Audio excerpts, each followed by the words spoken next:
to say a big, big thank you to everyone because, you could have stayed at home.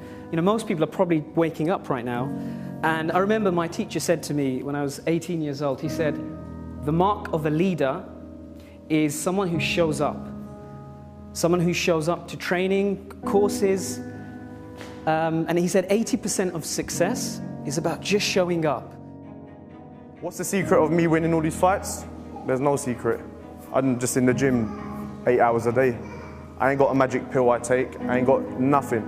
The same guys, my students that train with me, we do the same thing. 8 hours a day, train in the morning, train in the evening, and do the same thing over and over and over again until it becomes a habit and it becomes my lifestyle. The fight, to me, is irrelevant.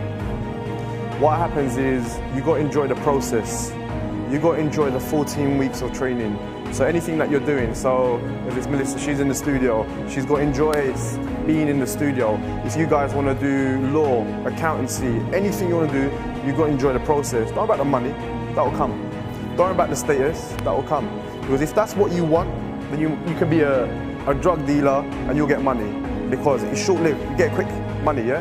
We don't want money. You got to enjoy the process of what you're doing, like not losing yourself, like you're talking about integrity. If there's nothing else you get from this, one of the most important things that I will say about anything that you want is when you've created it, because we are creative beings, when you've created what you want and you know what it is, let it go. Let it go. Because that's where the magic happens. Action, yes, you need to do action. But the attachment to it, where you're too attached and it becomes everything and you don't see anything else, that's not necessarily the way. It's harder. The way I found it is that when you create something and you just carry on doing what you want to do, it shows up. It shows up and you just go with the flow. Life is meant to be easy. I don't think in my mind, with my experience, that it's supposed to be hard. Outside, what happens might be really hard. But I feel in myself that life is meant to be easy. Anything that's an obstacle is basically something that is not meant to be in your life. And when you let it go, if it comes back, then it is meant to be there. The voice says what? The voice that we hear, this inner voice says, I can't. It's the voice that says, I can't do it. It's the voice that says, I'm too fat. I'm too thin. I'm not going to win that championship. I'm not going to pass my exam. That voice, that inner voice, when you guys were standing up introducing yourselves, how did you feel? Uncomfortable? Now probably, and this voice comes to you when? In your deepest, darkest hours. When I was sitting there going, oof, I don't know, this audience is looking a bit, when you're unconscious, before you go to sleep, that's when that voice comes to you. Now, you can take control of that voice, and if you control it, you have what? Power. And if you don't control it, what do you have? You're at its mercy. Many self-harm because they can't leave. Many ain't heard, but they can speak. And you can be a voice of solidarity. The problem I see ain't much philanthropy. Feel the children's passion and ability.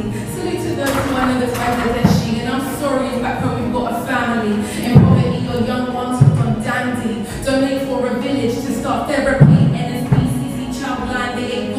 So they just go drink in the silence deeply, in the night but can't sleep because they feel frightened. So we enlighten with global action, cause a big reaction for the deaf children. The question hit me at the age of 16. Sabrul, when you leave this world, what will you be remembered for?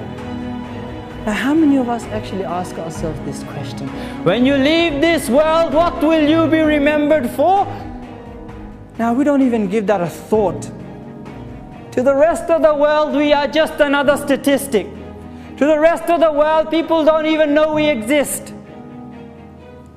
But when you make a stand and you represent something, you discover who you are, what you represent in this world, you realize that maybe your own community doesn't fully value you, but someone halfway across the world will. At the age of 17, I wanted to give back to society because that question kept on bugging me in my head. I couldn't find answers to it at the age of 17. But I knew I had to do something. At the age of 17, during my lunch break in college, I wrote my first book. I wrote my first book called The World at Your Feet, Turning Your Vision into Reality. A book to inspire young people like yourself that no matter the age, race, religion, culture, or where you are from in society, everybody has the ability to be extraordinary. Because the people around you have such an influence on who you are and what you become in life. I could have chose to stay at home. I could have chose to stay with these friends. But I knew that I was worth more than that in life.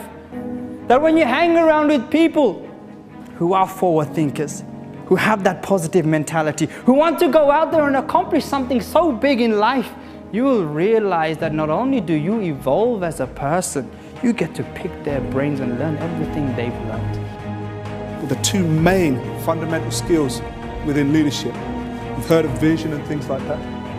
Number one, you must learn how to manage your emotional states. Do you think Sabril had to manage his emotional state? Yeah.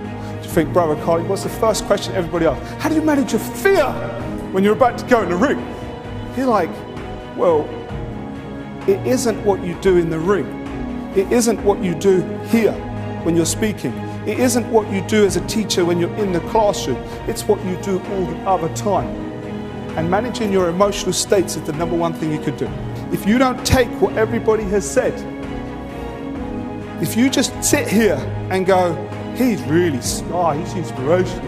Wow, he looked buff and he could fight, he's got a great warrior code, that's real wicked. And you take that and go home and tell everybody that this was a great day and Hafiz and everything that they did, it was a cool event. You wasted your time. But if you take it home and you use it, then you are already, you're not competing with everybody else anymore. Because if you don't use it, you lose it.